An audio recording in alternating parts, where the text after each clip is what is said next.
Okay, this has become just a bit more difficult than I had hoped it would be, because so many of these questions are really directed to all, not to just an individual, but they seem to be fairly amount of the same question, just maybe worded a little bit different. So I think what we'll do is I will ask the question of the one that was first listed, I'll give you 3 minutes, and then I will give you 2 minutes to respond to the same question, because it really is asking all three of you the same thing. And we will start with Clyde on this question, and this was for everybody. It says, do you plan to work as judge full-time for the county or part-time as our current judge does? Along with that was the same question, will you be a full-time county judge of Karnes County if elected? There was one more response, all asking the same question. So the question to you is, will you be a full-time county judge? I think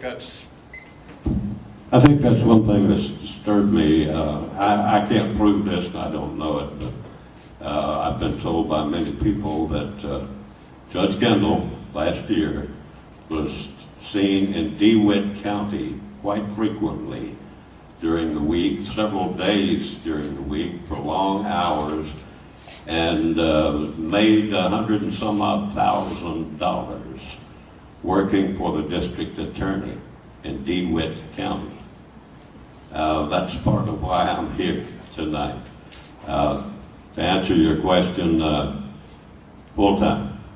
That's what it's going to take. And that's where I'll be. You'll find me at the courthouse. Okay. Thank you. Mr. Utley, same question. Same question, same answer. I agree with what Clyde said. Yes, I'm an agribusinessman. I have several corporations, but I'm also a good businessman. I've set my corporations up so managers take care of them. I'm very committed to Karnes County. Yes, I will be a full-time judge, and you will find me at the courthouse. Thank you. Same question. Thank you. Mr. Tennant. Let me say that some of what we've just heard is an impossibility. Neither of these two speakers are attorneys. Therefore, they cannot sit in the juvenile court. They cannot sit in a trial in the county court unless their lack of credentials is waived by the litigants. Having said that, what I picked them to say is they're going to give it their best shot and do everything they can, but there's a lot they cannot do by law. And it's important to you to know that those functions, which are important county functions, will be filled by outside help who will be paid for it. Having said all that, I tell you that I'm here to try to offer an alternative to absenteeism and cronyism. If I've even got those in the right order. Yes, cronyism and absenteeism. If that's what you want, I'll give you 100%.